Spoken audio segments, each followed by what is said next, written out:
ಹೇಳಿದ್ರೆ, ಒಂದು 2 hours ಓದ್ತಾ ಇದ್ದೀನಿ ಅಂತ ಹೇಳಿದ್ರೆ ಮೊಬೈಲ್ನ ಸೈಡ್ಗೆ ಇಟ್ಬಿಡಿ, ಸೈಲೆಂಟ್ ಮಾಡಿ ಇಟ್ಬಿಡಿ. ಯಾವುದೇ ಮೆಸೇಜ್ ನೋಟಿಫಿಕೇಶನ್ ಬಂದರೆ ನೋಡೋಣ ಅನಿಸುತ್ತೆ, ಸೊ ಅದಕ್ಕೋಸ್ಕರ ಸೈಲೆಂಟ್ ಮಾಡಿ ಇಟ್ಬಿಡಿ, ಇಲ್ಲಾಂದರೆ ಸ್ವಿಚ್ ಆಫೇ ಮಾಡಿ ಇಟ್ಬಿಡಿ. 2 hours ನನ್ನ ಸ್ಟಡಿ ಅವರ್ಸ್, ನಾನು ಮೊಬೈಲನ್ನು ಮುಟ್ಟೋದಿಲ್ಲ ಅಂತ ನಿಮ್ಮ ಮೈಂಡಲ್ಲಿ ನೀವು ಫಿಕ್ಸ್ ಮಾಡ್ಕೊಳ್ಳಿ ಸ್ನೇಹಿತರೆ.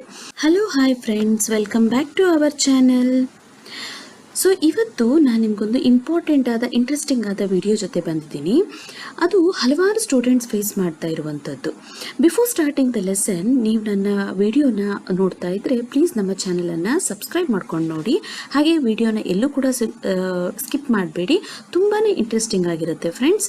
ಸೊ ಈ ವಿಡಿಯೋ ಯಾರಿಗೆಲ್ಲ ಇಂಪಾರ್ಟೆಂಟ್ ಆಗಿರುತ್ತೆ, ಯೂಸ್ಫುಲ್ ಆಗಿರುತ್ತೆ ಅವ್ರ ಜೊತೆ ಶೇರ್ ಮಾಡ್ಕೊಳ್ಳಿ ಅಂತ ಹೇಳ್ತಾ let start the video. So ನೀವು ಚೆನ್ನಾಗಿ ಓದಿದ್ರೂ ಮಾರ್ಕ್ಸ್ ಬರ್ತಾ ಇಲ್ಲ ಅಂದರೆ ಈ ವಿಡಿಯೋ ತುಂಬಾ ಇಂಪಾರ್ಟೆಂಟ್ ಆಗಿರುತ್ತೆ ಫ್ರೆಂಡ್ಸ್. ಯಾಕೆ ಅಂತ ಹೇಳಿದ್ರೆ ಹಲವಾರು ಸ್ಟೂಡೆಂಟ್ಸಿಗೆ ಇದು ತುಂಬಾ ಸಮಸ್ಯೆ ಆಗಿರುತ್ತೆ. ಈಗ ರೀಸೆಂಟಾಗಿ SSLC ರಿಸಲ್ಟ್ ಬಂದಿದೆ. ಕೆಲವರು ತುಂಬಾ ಓದಿರ್ತಾರೆ, ಆದರೂ ಕೂಡ ಮಾರ್ಕ್ಸ್ ಜಾಸ್ತಿ ಬಂದಿರೋದಿಲ್ಲ. ಸೊ ಅಷ್ಟು ಓದ್ತಾ ಇದ್ದೆ, ನಿನಗೆ ಮಾರ್ಕ್ಸ್ ಯಾಕೆ ಕಡಿಮೆ ಬಂತು ಕೇಳಬಹುದು. ಕೆಲವೊಂದು ತಪ್ಪುಗಳನ್ನು ನಾವಿಲ್ಲಿ ಮಾಡ್ತಾ ಇರ್ತೀವಿ. ಹಾಗಿದ್ರೆ ಮೊದಲನೇ ಪಾಯಿಂಟ್ ನಿಮಗೆ ಕಾಣಿಸ್ತಾ ಇದೆ, ಏನು ನಾವು ಮಾಡೋದು ತಪ್ಪು? ಓದೋದು ಮಾತ್ರ, ರಿವೈಸ್ ಮಾಡೋದೇ ಇಲ್ಲ ನಾವು. ರಿವೈಸ್ ಅಂದರೆ ಏನು? ಆಗಾಗ ಅದನ್ನು ರಿಪೀಟಾಗಿ ಓದ್ತಾ ಇರಬೇಕು. ಒಮ್ಮೆ ಓದಿದರೆ ಸಾಕು ಅಂತ ಯೋಚಿಸಬೇಡಿ. ರಿವೈಸ್ ಮಾಡಲಿಲ್ಲ ಅಂದರೆ ಬ್ರೈನ್ ಫಾರ್ಗೆಟ್ ಆಗತ್ತೆ. ಸೊ ನೀವೇನು ಮಾಡಬೇಕಪ್ಪ ಅಂತ ಹೇಳಿದ್ರೆ, ಒಂದು ದಿನ ಓದ್ತೀರಾ, ಇವತ್ತು ಸಂಜೆ ಕೂತ್ಕೊಂಡು ಓದ್ತೀರಾ ಅಂದರೆ ಮಾರ್ನಿಂಗ್ ಅದನ್ನು ಮತ್ತೆ ನೀವು ರಿವೈಸ್ ಮಾಡಬೇಕು.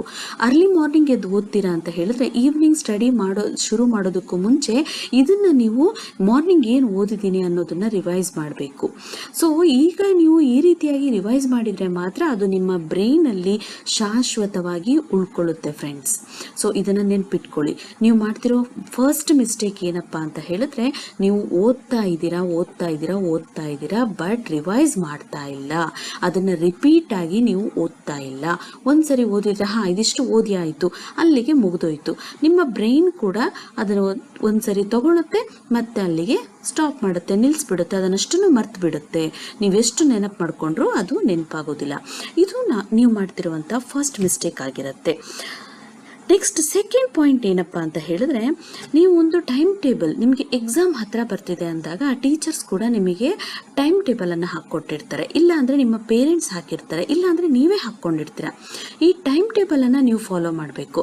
ಫಾರ್ ಎಕ್ಸಾಂಪಲ್, ಯಾವುದೋ ಒಂದು ಸಬ್ಜೆಕ್ಟ್ ನಿಮಗೆ ತುಂಬ ಫೇವ್ರೇಟ್ ಆಗಿರುತ್ತೆ, ಅದೇ ಸಬ್ಜೆಕ್ಟನ್ನು ಓದ್ತಾ ಇರ್ತೀರ.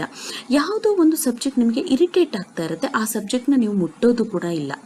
ಸೊ ಈ ರೀತಿ ನೀವು ಮಾಡಬಾರ್ದು. ನಿಮಗೆ ಎಷ್ಟು ಸಬ್ಜೆಕ್ಟ್ಸ್ ಇರುತ್ತೋ ಅದಕ್ಕೆ ಕರೆಕ್ಟಾಗಿ ಟೈಮ್ ಟೇಬಲನ್ನು ಹಾಕ್ಕೊಳ್ಬೇಕು. ಇಂತಿಷ್ಟು ಅವರು ಈ ಒಂದು ವಿಷಯದ ಬಗ್ಗೆ ನಾನು ಸ್ಟಡಿ ಮಾಡಬೇಕು ಅಂತ ಹೇಳಿ ನಿಮ್ಮ ಮೈಂಡ್ ಸೆಟ್ ಹಾಗೆಯೇ ನಿಮ್ಮ ಟೈಮ್ ಟೇಬಲ್ ಎರಡು ರೆಡಿ ಇದ್ದರೆ ಆ ಟೈಮ್ ಟೇಬಲನ್ನೇ ನೀವು ಫಾಲೋ ಮಾಡಬೇಕೇ ಹೊರತು ನೀವು ಅದನ್ನು ನಾನು ಫಾಲೋ ಮಾಡೋದಿಲ್ಲ, ಬೇರೆ ಏನೋ ನನ್ನ ಫೇವ್ರೆಟ್ ಸಬ್ಜೆಕ್ಟನ್ನೇ ಓದ್ತೀನಿ ಅಂತಿದ್ರೆ ಒಂದು ಸಬ್ಜೆಕ್ಟ್ ಮೇಲೆ ಮಾತ್ರ ನೀವು ಫೋಕಸ್ ಮಾಡಿದ ಹಾಗೆ ಆಗ್ತದೆ ಫ್ರೆಂಡ್ಸ್. ಈ ಒಂದು ತಪ್ಪನ್ನು ಕೂಡ ಮಾಡಬೇಡಿ. ನೆಕ್ಸ್ಟ್ ನಮಗೆ ಇರುವಂತಹ ಒಂದು ಥರ್ಡ್ ಪಾಯಿಂಟ್ ಏನಪ್ಪ ಅಂತ ಹೇಳಿದ್ರೆ, ಮೊಬೈಲ್ ಡಿಸ್ಟ್ರಾಕ್ಷನ್. ಸೊ ಒಂದು ಮೊಬೈಲ್ ಇದೆ ಅಂತ ಹೇಳಿದರೆ ಈಗ ಕಂಪ್ಲೀಟಾಗಿ ನಾವು ಡಿಸ್ಟ್ರಾಕ್ಟ್ ಆಗ್ತಿರುವಂಥದ್ದು ಮೊಬೈಲಿಂದನೇ. 5 minutes ಫೋನ್ ಅಂತ ಹಿಡಿದ್ರೆ 1 ಗಂಟೆ ಹೋಗ್ತದೆ. ಸೊ ಜಸ್ಟ್ 5 minutes ನೋಡ್ತೀನಮ್ಮ ಮೊಬೈಲನ್ನು, ನೆಕ್ಸ್ಟ್ ನಾನು ಕೂತ್ಕೊಂಡು ಓದ್ತೀನಿ. ಮೊಬೈಲ್ ಹಿಡ್ಕೊಂಡಾಗ 5 minutes ಸ್ಕ್ರೋಲ್ ಮಾಡ್ತಾ ಮಾಡ್ತಾ ಮಾಡ್ತಾ ಅಲ್ಲಿ 1 hour 2 hours ಪಾಸ್ ಆಗಿರೋದು ನಮಗೆ ಗೊತ್ತೇ ಆಗೋದಿಲ್ಲ. ಅಷ್ಟು ಟೈಮ್ ನಮ್ಮದು ವೇಸ್ಟ್ ಆಗ್ತಾ ಇರುತ್ತೆ. ಸೊ ಅದನ್ನು ಕೂಡ ನೀವು ಏನು ಮಾಡಬೇಕಪ್ಪ ಅಂತ ಹೇಳಿದ್ರೆ, ಒಂದು 2 hours ಓದ್ತಾ ಇದ್ದೀನಿ ಅಂತ ಹೇಳಿದ್ರೆ ಮೊಬೈಲ್ನ ಸೈಡ್ಗೆ ಇಟ್ಬಿಡಿ, ಸೈಲೆಂಟ್ ಮಾಡಿ ಇಟ್ಬಿಡಿ. ಯಾವುದೇ ಮೆಸೇಜ್ ನೋಟಿಫಿಕೇಶನ್ ಬಂದರೆ ನೋಡೋಣ ಅನಿಸುತ್ತೆ, ಸೊ ಅದಕ್ಕೋಸ್ಕರ ಸೈಲೆಂಟ್ ಮಾಡಿಟ್ಬಿಡಿ, ಇಲ್ಲಾಂದರೆ ಸ್ವಿಚ್ ಆಫೇ ಮಾಡಿಟ್ಬಿಡಿ. 2 hours ನನ್ನ ಸ್ಟಡಿ ಅವರ್ಸ್, ನಾನು ಮೊಬೈಲನ್ನು ಮುಟ್ಟೋದಿಲ್ಲ ಅಂತ ನಿಮ್ಮ ಮೈಂಡಲ್ಲಿ ನೀವು ಫಿಕ್ಸ್ ಮಾಡ್ಕೊಳ್ಳಿ ಸ್ನೇಹಿತರೆ.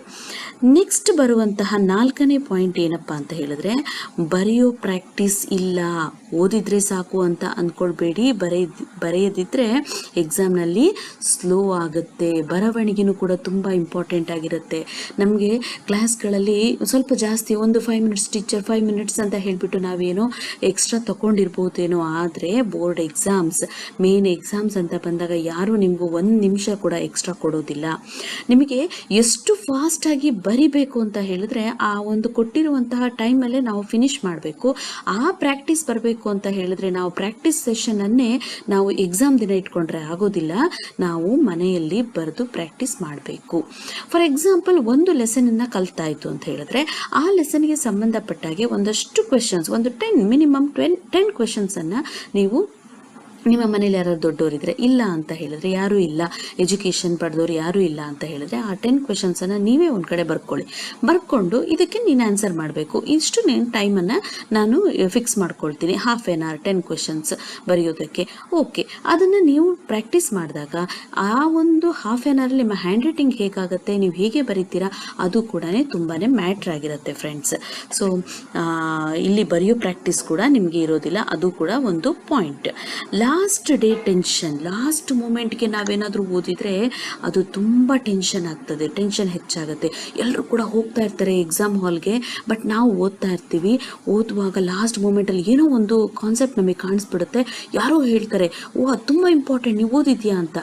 ಆಗೋಯ್ತು, ಎಲ್ಲದು ಕೂಡ ಮರ್ತು ಹೋಗ್ಬಿಡುತ್ತೆ, ಪ್ರತಿಯೊಂದು ಕೂಡ ನಮಗೆ ಮರ್ತು ಹೋಗುತ್ತೆ.